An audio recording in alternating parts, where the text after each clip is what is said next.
ठाकुर की लीला।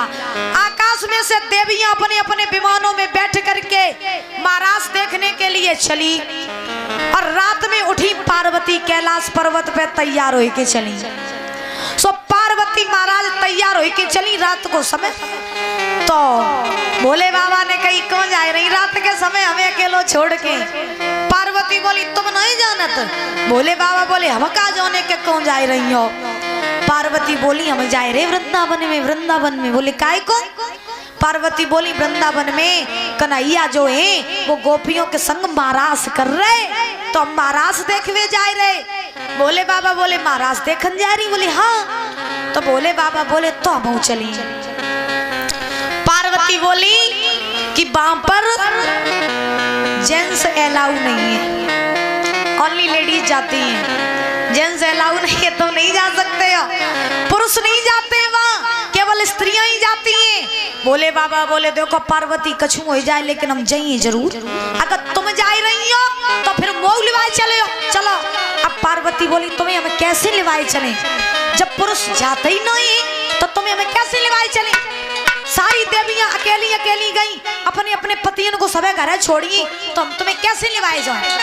भोले बाबा बोले देखो अगर हमने कह दी कि हम जाई तो अगर ब्रह्मा जी उतर आए मन क्यों नहीं माने, अगर ब्रह्मा जी हम तक कहे मन क्यों नहीं माने, लेकिन हम जाइए जरूर, मुझे अपने साथ लेकर के चलो ना पार्वती। भोले बाबा ने जिद पकड़ ली। और जब महाराज भोले बाबा ने जिद पकड़ी तो पार्वती कहने लगी अब तुम ही बताओ महाराज, अगर तुम्हें हम लिवाए जाइए तो फिर मेरी बेइज्जती नहीं हुई है, क्योंकि सारी देवियां अकेली अकेली गई, अपने अपने पतियों को छोड़ी है, और तुम्हें हम पीछे पीछे लिवाए चले। कितनी बेकार बात था। सो हम तुम्हें नहीं ले जाएंगे, यही रहो तुम। भोले बाबा बोले देखो ऐसो करो, वहां स्त्रियां ही जाती हैं। पार्वती बोली हाँ स्त्रियां ही जाती हैं। तो भोले बाबा बोले तो हमें स्त्री बना ले ना, दिक्कत कहाँ है, हमें स्त्री बना लो। पार्वती बोली तुम्हारी बुद्धि खराब है का, तुम इतने लंबे भोले बाबा, अब मान लियो तुम्हें नहीं हम तुम्हें हम साड़ी पहनाए दें, फिर जो तुम्हें एक एक हाथ लंबे जटा जूटे बेचरे कहाँ जाइए, कहाँ जाएंगे ये, इनको कैसे तुम ढकोगे। भोले बाबा बोले देखो पार्वती ये तो हम सब कुछ नहीं जानत, लेकिन हम जा जरूर जानत, क्या तुम हमें ले चलो, हम महाराज देखने जाएंगे। भोले बाबा ने जिद पकड़ ली। पार्वती बोली अब जी माने ही ना है। सो पार्वती एक साड़ी ले आई, भोले बाबा को साड़ी पहराई दई, और महाराज लंबो घूंघट मार दो भोले बाबा को। आज भोले बाबा नर से नारी बन गए, और महाराज जब नर से नारी बने तो आज भोले बाबा महाराज चलने लगे, आगे आगे पार्वती पीछे पीछे भोले बाबा। पार्वती ने भोले बाबा से कहा सुनो तुम्हें देखो हम लिवाए तो चल रहे, तुम्हें मैंने स्त्रियों बनाए लो, साड़ी पहनाए दई, घूंघट मार दो, लेकिन वृंदावन में तुमसे कोई कछु कात रहे लेकिन बोलियो ना, तुमसे कोई कछु कात रहे लेकिन काऊ से शब्द नहीं बोलियो, क्योंकि अगर तुम बोलिए तो सब पोल पट्टी खुल जाइए। तासो महाराज जो कछु कहिए सो हम ही कहिए, तुम चुपचाप बने रहियो। भोले बाबा बोले चिंता ना करो, हम तो चुप कोई कछु कात रहे हम बोलिए ही नहीं, तुम चलो आगे आगे पीछे पीछे हम चल रहे। आज आगे आगे पार्वती पीछे पीछे भोले बाबा, और महाराज जा रहे हैं। कैसे जा रहे हैं, क्या एक दिन भोले भंडारी और बन के व्रज की नारी वृंदावन आवे,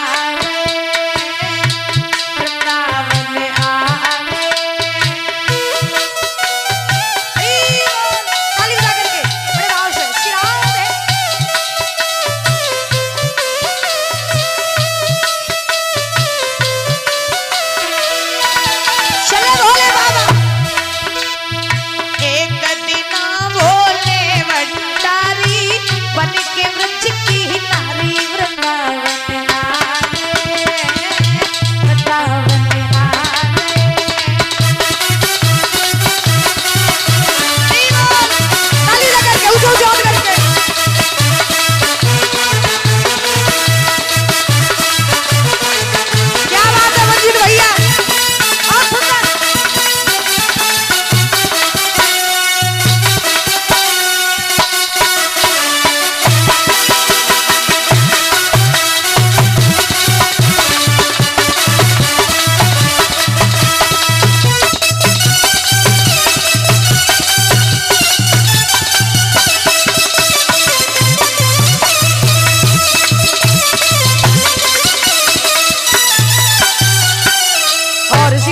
100 रुपए ठाकुर अमित प्रताप सिंह गुलाब मंडी देवचरा। 100 रुपए भूरे सिंह गुलाब मंडी देवचरा। 100 रुपए अनुज मौर्य गुलाब मंडी देवचरा। 50 रुपए ब्रजेश यादव कमेटी अध्यक्ष। 50 रुपए अमित यादव कमेटी अध्यक्ष। 50 रुपए सचिन यादव कमेटी अध्यक्ष। 50 रुपए धनपाल यादव कार्यकर्ता। तो आज भोले बाबा चले नर से नारी बन गए और महाराज आगे आगे पार्वती पीछे पीछे भोले बाबा। चलते चलते चलते चलते महाराज वृंदावन में पहुंचे। तो वृंदावन में जैसे ही पहुंचे यमुना के किनारे तो परीक्षित महाराज महाराज में घुसवे काज एक मेन दरवाजे तो मुख्य दरवाजा था। तो उस दरवाजे पे तो गोपियां रहे सो पहरेदारी कर रही थी महाराज। सो गोपी जब पहरेदारी कर रही थी तो गोपियों ने पार्वती को आता हुआ देखा। एक बोली बेना पार्वती आ रही, दूसरी बोली बेन आ रही तो आ रही, लेकिन जब संग में इतनी लंबी चौड़ी बहुरिया किनकी लाई रही है। दूसरी बोली जब पास में आ जाए तब पूछे। सो पार्वती पास में आई। सो पार्वती ने महाराज में घुसने का प्रयास किया। लड़कियां बोली ने रुक जाओ। पार्वती महाराज रुक गई। बोली क्या है, क्यों रोका मुझे? लड़कियां बोली कहाँ जा रही हो? पार्वती बोली तुम नहीं जानती? बोली हम कहाँ जाने? पार्वती बोली मैं जा रहे भीतर महाराज देखवे काजे भगवान कन्हैया महाराज कर रहे, महाराज देखन जा रहे, हमें जानते हो काय को रोके हो हमें? लड़कियां बोली पहले कछु बताए जाओ, तुमने कुछ पूछो चाहता।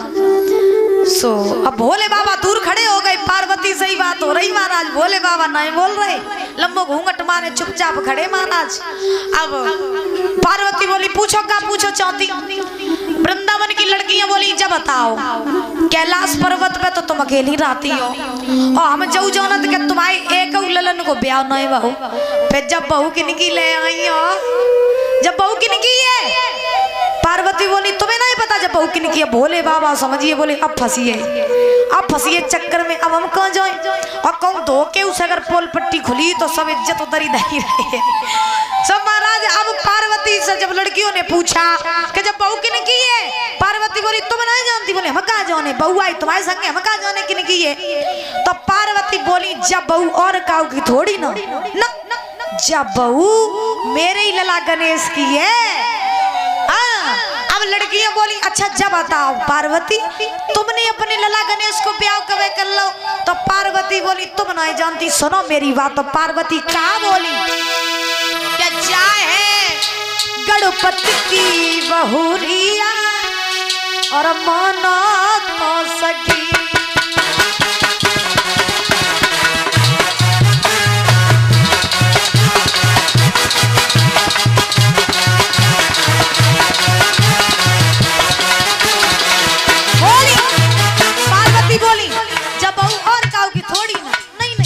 जब बहू मेरी लला गणेश की है।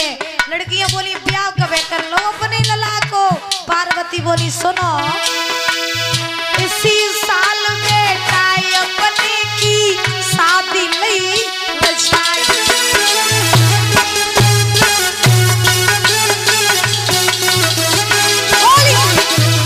इसी साल बेटा अपने की शादी नहीं बचाई। सुंदर बहुवर घर में आई चंद्र बदन युजियारी। जोने जोने जोने पूजी में लगी बहरिया माता हो सकी।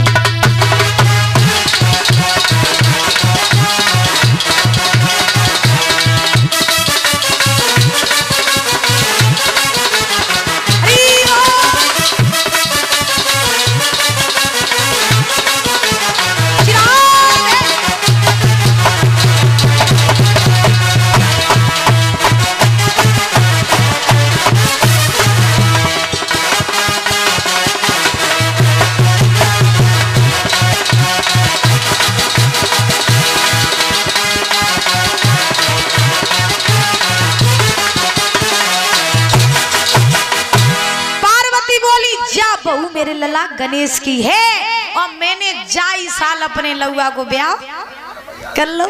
अब जो इतने बच्चन कहे कि अपने लला को ब्याह मैंने जाई साल कर लो। तो अब महाराज लड़कियां बोली पार्वती तुमने अपने लला को ब्याह कर लो, तुमने हमें बुलाओ नहीं है? तुमने ब्याह कर लो अपने लला को, तुमने हमें बुलाओ का ही नहीं। तो पार्वती बोली का करें लौआ को ब्याह हमने लॉकडाउन में कर लो तो है जब कोई जाता तो नहीं तो तब चुप ही चुप ब्याह कर लो अपने लला को। सो जोते बचन गए महाराज। अब लड़कियां बोली पार्वती ऐसो करो क्या तुमने अपने लला को ब्याह कर लो। मोई नहीं बोला कोई बात नहीं, अब तुम और तुम्हारी बहू इन तक आए तो गए ही हो, तो ऐसो करो ने अपनी बहुरिया को मुंह तो दिखाई दे। भोले बाबा पर ये चक्कर में महाराज पार्वती से बोली अपनी बहू को मुंह दिखाई दे। सो भोले बाबा ने कहा करो कि कस के घूंघट और पकड़ लो। भोले बाबा सोचने लगे कहूँगा सोना हो बाई चांस खुल जाए धोखे धड़े में। सो कस के घूंघट पकड़ लो। पार्वती बोली लड़कियों से कि तुम ज्यादा होशियार बनी हुई हो। बोले काय? पार्वती बोली सुनो तुम क्या चाहती हो कि अपने लौआ की बहू को मुंह तुम्हें दिखाई दे और तुम मुंह देख ले। नेक लगे या नेक ऐसे थोड़ी ना मुंह देखो जाइए। नेक लगेगा नेक देना मुंह देख लेना और चुपचाप कैलाश पर्वत पे आइयो दक्षिणा दियो मुंह दिखियो काम दिखियो अपना जाएगी कह रहे। लेकिन तुम जाकर अपनी बहू को मुंह तुम्हें दिखाई दे। नहीं नहीं या नहीं दिखाएंगे। लड़कियां समझी कि इनके दाल गले ना है। तो आज महाराज लड़कियां बोली चलो जाओ तुम बहू को मुंह नहीं दिखाई। हमें लगा ज्यादा उर की परी लेके जाओ। अब महाराज पार्वती भोले बाबा को झटक के चली। बोले चलिए चलो जल्दी जल्दी काई ना कटवाइयो। सो बेचारे चलो भाई पीछे पीछे बेचारे भोले बाबा चलते चलते महाराज में प्रवेश कर गए। अब पार्वती जो रहे सभ्य तो घूंघट खोले हती। सो महाराज देखने लगी लेकिन भोले बाबा लंबो घूंघट मारे रहे। सो महाराज नहीं देख पाए रहे। अब भोले बाबा बेचारे महाराज देखवे काजे अपनो घूंघट ने कुछ का। सो पार्वती कह देती तुम तो बनाए न कटवे नीचे कर ले। सो बेचारे फिर दुखिया नीचे कर ले तब घूंघट बनो है बड़े परेशान। अब दृश्य इतना सुंदर दृश्य कि भगवान नृत्य कर रहे गोपियों के सामने भोले बाबा से रहा नहीं जा रहा। सो भोले बाबा ने क्या किया कि महाराज आज परेशान हो गए भोले बाबा। और जब परेशान हुए अरे चैन ना आयो अरे मेरे वो अरे चैन ना आयो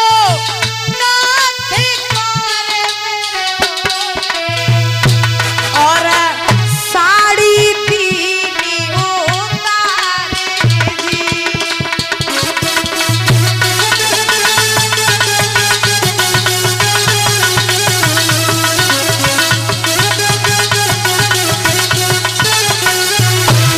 भोले बाबा परेशान हो गए। नहीं रह गया सो ताते ही साड़ी हुई रख दई पड़ी रहे आला माला हाथ में डमरू लिया बीच महाराज में कूद गए भोले बाबा। पार्वती कहने लगी का कतो ना कटवाई दियो का। भोले बाबा बोले अरे जब अपनी समय ढो नहीं जे पई साड़ी आड़ी ने। भोले बाबा ने डमरू लिया बीच महाराज में कूद गए। डमरू लीनो हाथ मेरे दिल पार्वती है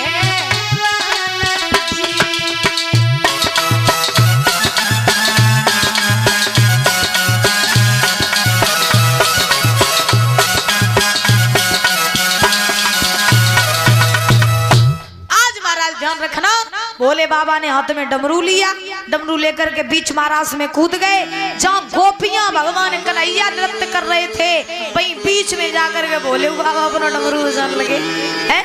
तब वहीं पर भोले बाबा का एक नाम पड़ा गोपेश्वर भगवान। बोलिए गोपेश्वर भगवान की, बोलिए भोलेनाथ की, बोलिए वृंदावन बिहारी लाल की जयकारा। तो बोल दे करो मेरी माँ इतनी अब कंजूसी ना करो। बस आज को दिन तो गो ही बस कल गौर रही हो। तो कल दिन में तुम आई हो नहीं रात में तुम सब आई हो। तसमैया जोर से जयकारा बोलो। आज कल को दिन और रही हो दिल खोल करके बड़े आनंद से बोले गोविंद भगवान की। क्या बात है। आज महाराज ध्यान रखना भोले बाबा ने ऐसे महाराज किया। भोले बाबा का नाम पड़ा गोपेश्वर भगवान। भगवान कन्हैया महाराज कर रहे। महाराज एक दिन नहीं 2 दिन नहीं परीक्षित महाराज प्रमाण ये मिला है, बल्कि 6 महीने तक लगातार महाराज चलता रहा। 6 महीने के बाद में जब महाराज भगवान ने पूरा किया तो भगवान ने गोपियों से कहा कि हे गोपियों, अब तुम अपने अपने घर जा सकती हो। मैंने जो वचन दिया था तुम्हें, वो मेरा वचन अब पूरा हो गया। आज गोपियां चल करके वृंदावन में आई, भगवान भी वृंदावन में आए, बड़े आनंद से रहने लगे।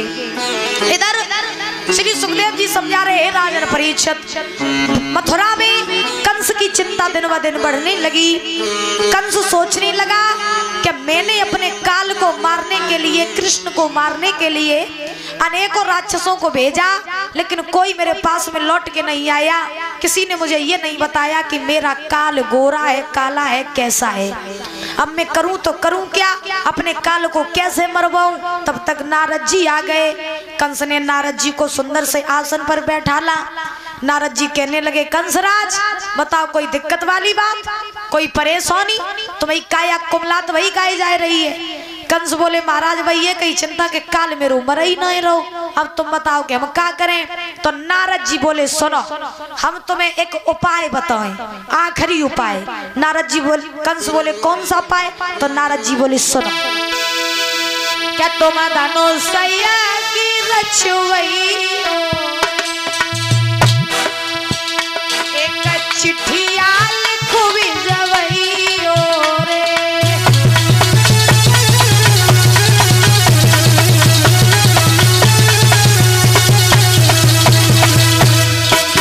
नारद बोले कंसराज से, सुनो कंसराज, तुम धनुषया की रचवई रे एक चिट्ठिया लिखवी जवई रे। अरे कृष्ण बलराम बुलवई रे, फिर मथुरा में उन्हें मरवई।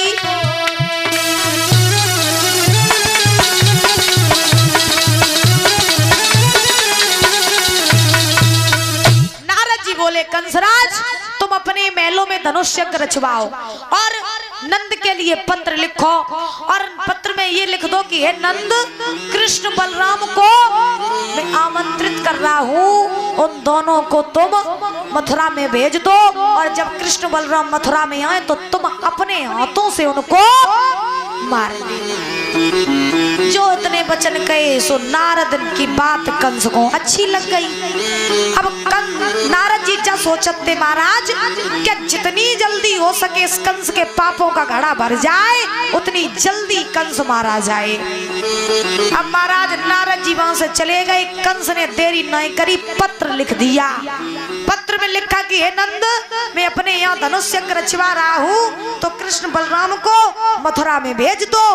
अब कंस ने पत्र तो लिख लिया, लेकिन कंस सोच रहा है कि पत्र लेके को जाए।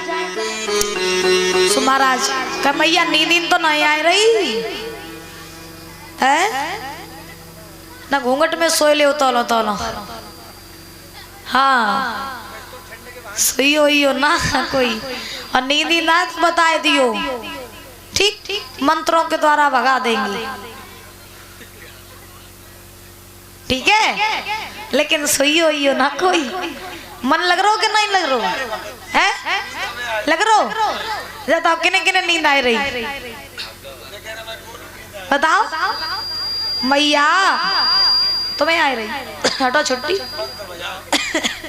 बोले गोविंद भगवान की जाको क्या करिए, हथियार संगे ले जाओ।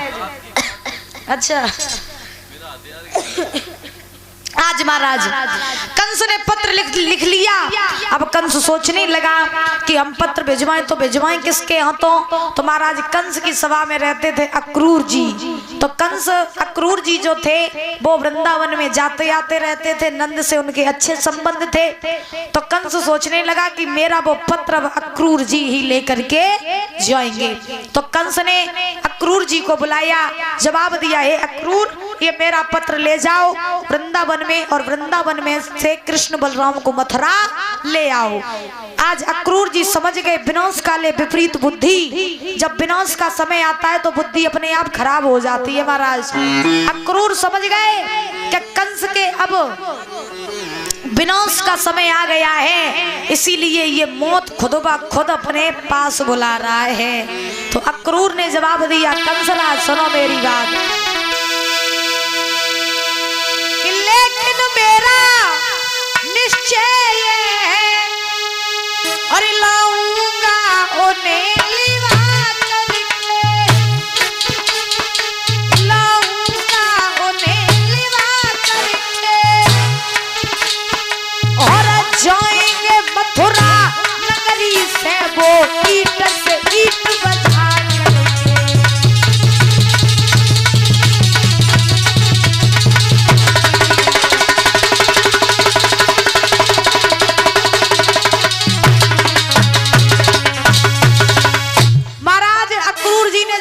कंसराज, मैं उन्हें लेकर के तो आऊंगा, लेकिन मुझे ये पूरा भरोसा है कि जब कृष्ण बलराम मथुरा में आ जाएंगे तो वो ईट से ईट बजा करके जाएंगे, तेरा अंत निश्चित है। कंस ने जवाब दिया, क्रूर पहले लिवाए के आओ, बाद में पता चलेगा कि कौन किसको मारेगा। इसी बीच में ये 100 रुपए विनय प्रधान मल्लापुर से, इनकी फरमाइश है, यादव शेर को लोई काफी है। देखिए यादव शेर काफी है, अब अपने अपने ले तो सभी शेर हो, गलत नहीं कह रहे हैं, अपने अपने लिए सब शेर ही होते हैं, लेकिन एक जाति का भेदभाव करना अच्छी बात नहीं होती है। भजन तुम लो बहु ऐसा गाय दी, ऐसी कोई दिक्कत नहीं है, लेकिन ऐसा होता है कि जात बरादरी पर भेदभाव करना गलत बात होती है, क्योंकि अपनी अपनी अंदर सब शेर ही होते हैं। ऐसा नहीं है कि यादव ही शेर हो, अच्छे अच्छे यादव ऐसे हैं जो महाराज बहुत झुक के चल रहे हैं, बोले गोविंद भगवान की। हाँ, तो हम पहली बात तो जात बरादरी का भेदभाव करते नहीं हैं, क्योंकि ये करना सब कुछ गलत होता है, लेकिन अगर आपकी फरमाइश आई है तो ठीक है, देख लेते हैं 2 शब्द, ठीक है, और क्षमा करें।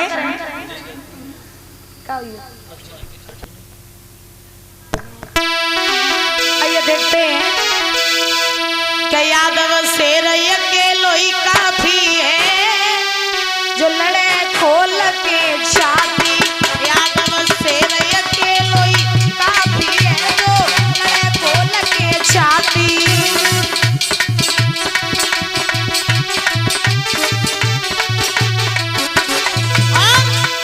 अरे हमें कृष्ण चंद्र के नाती, अरे हमें कृष्ण चंद्र के नाती नहीं रखते घोड़ा हाथी, हाथ में लाठी केवल काफी है जो लड़े खोल के छाती।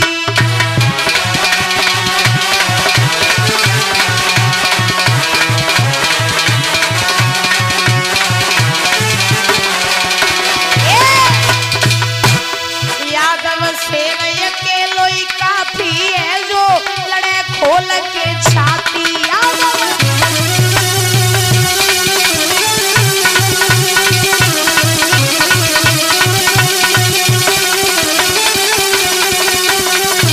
बोले भगवान की, बोले वृंदावन बिहारी लाल की।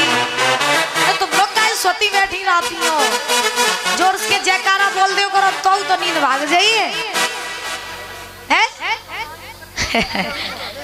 हाँ साल जाती हो, बोले गोविंद भगवान की, क्या बात है। आज महाराज अक्रूर जी ने कंस का पत्र लिया, पत्र लेकर के अक्रूर जी चल करके महाराज वृंदावन में पहुंचे। आज जैसे ही वृंदावन में पहुंचे, नंद ने देखा, यशोदा ने देखा, अक्रूर का बड़ा स्वागत सम्मान किया। स्वागत सम्मान करने के बाद में सुंदर सुंदर आसनों पर बैठाला। बाबा नंद कहने लगे अक्रूर जी से, कहो भैया कैसे आना हुआ। अक्रूर जी बोले कि कंस के यहाँ से पत्र आया है कि वो अपने यहाँ पर धनुष्य रचवा रहा है, तो वो कृष्ण बलराम को उसने बुलाया है, तो मैं कृष्ण बलराम को लेने के लिए आया हूँ। नंद ने जवाब दिया, अक्रूर जी तुम जिस रास्ते से आए हो उसी रास्ते पे वापस चले जाओ, क्योंकि मैं अपने कृष्ण बलराम को मथुरा नहीं भेजूंगा। तो अक्रूर जी बोले क्यों नहीं भेजोगे? नंद बोले कि ये वही कंस है जिसने बचपन से लेकर के आज तक मेरे पुत्र को मारने के लिए कोई भी ऐसा जतन नहीं किया जो इस कंस ने किया ना हो। अगर मेरा पुत्र पहुंच गया मथुरा में तो ये कंस उन्हें मार डालेगा, इसलिए मैं नहीं भेजूंगा।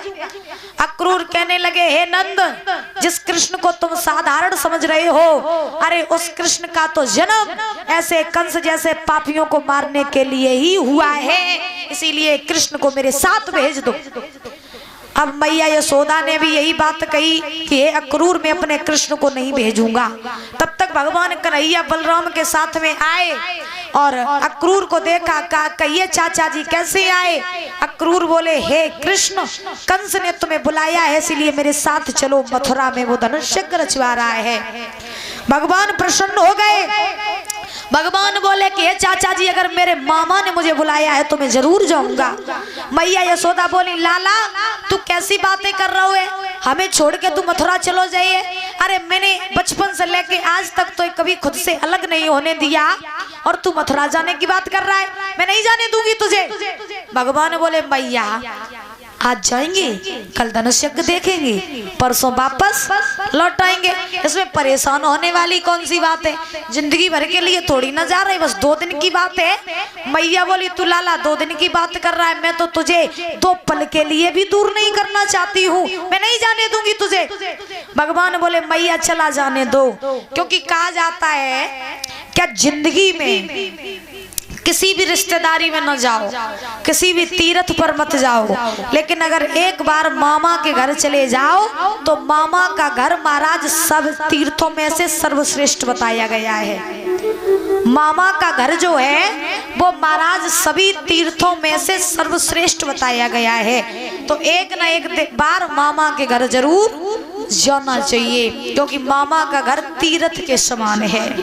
तो भगवान ने समझाया, मैया मैं इतना बड़ा हो गया हूँ, मैं कभी भी मामा के घर नहीं गया, मैया मुझे चला जाने दो।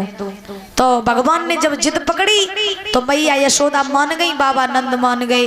बाबा नंद बोले, कन्हैया चलेंगे तो हम भी। भगवान बोले, तुम भी चलोगे तो फिर चलो मेरे साथ में। उसी समय महाराज ध्यान रखना, आज सवेरा हुआ, भगवान कन्हैया बलराम तैयार हुए, बाबा नंद तैयार हुए, जो भगवान कन्हैया के खास मित्र थे, सखा थे, वो भी तैयार हुए चलने के लिए। पूरे वृंदावन को खबर लगी कि आज कन्हैया वृंदावन छोड़ करके मथुरा जा रहे हैं। तो भगवान तैयार होकर के जैसे ही अक्रूर के रथ पर चढ़े और जब चलने लगे भगवान, तो सामने से आ करके गोपियों ने रथ घेर लिया। और जब गोपियों ने रथ घेरा, बोले कहाँ जा रहे हैं? भगवान बोले मथुरा। गोपियां बोली क्यों? भगवान बोले कंस का धनुष यज्ञ देखने। गोपियां बोली नहीं जाने देंगे। भगवान बोले आज जा रहे, कल धनुष यज्ञ देखें, परसों लौटे, परेशान काहे को है रही हो, आगे से हट जाओ रथ के। गोपियां रोने लगी, कहने लगी कन्हैया तुम्हें नहीं पता, तुम आज हमें छोड़ के जा रहे हो, लेकिन मैंने तुमसे इतना प्रेम किया, मैंने कभी तुम्हें खुद से अलग नहीं होने दिया, और आज तुम मुझे छोड़ के जा रहे हो, मत जाओ कन्हैया। क्योंकि गोपियां भगवान कन्हैया से क्या करती थी? प्रेम करती थी। और हमने शायद तीसरे दिन कथा का जब तीसरा दिन था तब मैंने बताया भी था कि प्रेम आत्मा से किया जाता है, और जिसको प्रेम आत्मा से हो जाता है ना महाराज, फिर उसे दुनिया की कोई भी चीज दिखाई नहीं देती है। और अगर प्यार होता है तो तब महाराज एक को छोड़ो, दूसरे को पकड़ो, दूसरे को छोड़ो, तीसरे को पकड़ो। पैसा है तो नो प्यार है, और पैसा खत्म तो प्यार खत्म। और प्रेम में न पैसा देखा जाता है, न दौलत देखी जाती है, न जमीन जायदाद देखी जाती है, न सकल सूरत देखी जाती है। प्रेम तो बस आत्मा से हो जाता है, और जब प्रेम होता है वह इंतजार होता है। और जब किसी को किसी से प्रेम होता है ना महाराज, तो वो व्यक्ति जो होता है वो प्रेम प्रेम करने वाले व्यक्ति को देख देख करके भी अपनी जिंदगी काट सकता है, इसे कहते हैं प्रेम।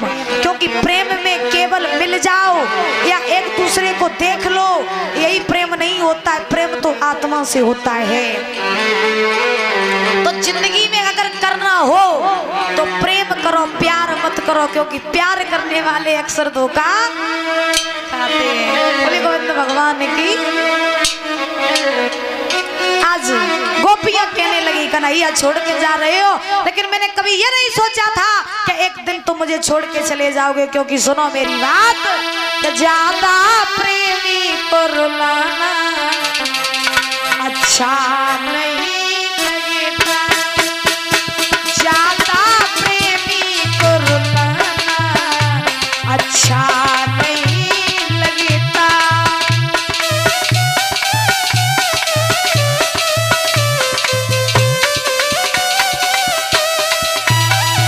महाराज गोपियां बोली कन्हैया तुम हमें रुला करके जा रहे हो, हमें छोड़ करके जा रहे हो, ये अच्छी बात नहीं है। क्योंकि मैंने कभी ये नहीं सोचा था कि तुम मुझे छोड़ करके भी चले जाओगे। निकलोगे बेवफा तुम, जाना नहीं मैंने, सुनो कह के पीछे हट जाना अच्छा नहीं लगता।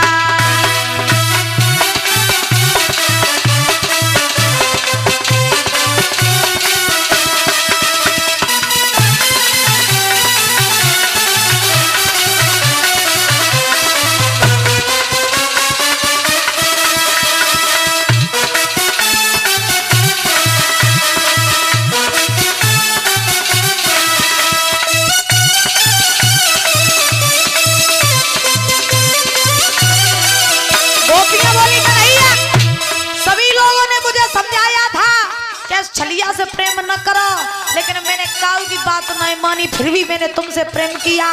और तुमने आज तुम मुझे छोड़ करके जा रहे हो, झूठी बातों में फंसा करके जा रहे हो। सुनो मेरी बात, ब्रज के लोगों ने हमें समझाया था, ऐसी बात फिर क्यों दिल लगाया था।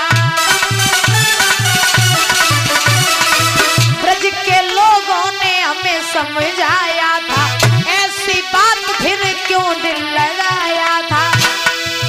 निकलोगे बेवफा तुम, जाना नहीं मैंने,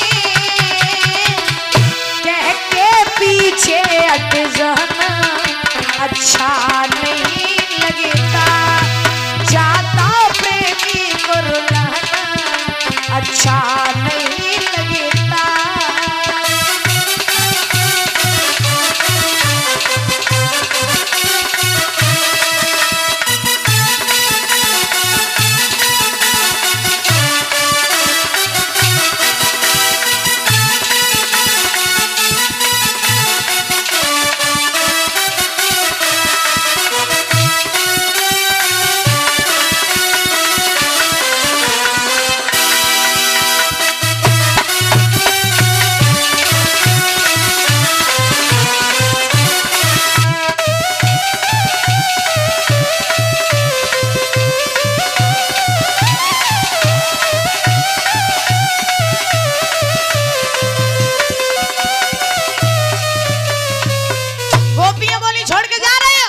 भगवान बोले छोड़ के नहीं जा रहे, आज जा रहे, कल धनुष देखे परसों लौटे, ये काहे को मरी जा रही हो, हट जाओ रथ के आगे से। गोपियां बोली कि जब तक ये रथ मेरे ऊपर से होकर के नहीं गुजरेगा तब तक मैं इसके सामने से नहीं हटूंगी। भगवान समझा रहे हैं, मान जाओ गोपियों। तो गोपियां बोली देखो कन्हैया अब तुम जाए तो रहे ही हो, तो मेरी एक बात और सुने जाओ। तो भगवान बोले क्या कहना चाहती हो, सुना दो। तो गोपियां बोली सुनो, कि जा रहे हो लौट के आना, ओ का नाम को न भुलाना, कि जा रहे हो लौट के आना, देखो तुम हमको न भुलाना, अरे हम तो तेरे आशिक पुराने, हम दीवाने, हम दीवाने हम दीवाने तेरे, हम दीवाने, हम दीवाने, हम दीवाने तेरे।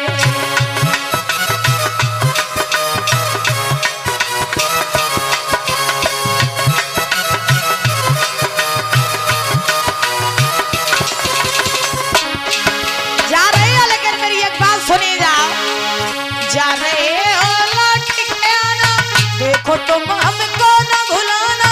जा रहे हो लौट के आना, ओ काना हमको न भुलाना, हम तो तेरे आशिक पुराने। हम दीवाने, हम दीवाने, हम दीवाने तेरे।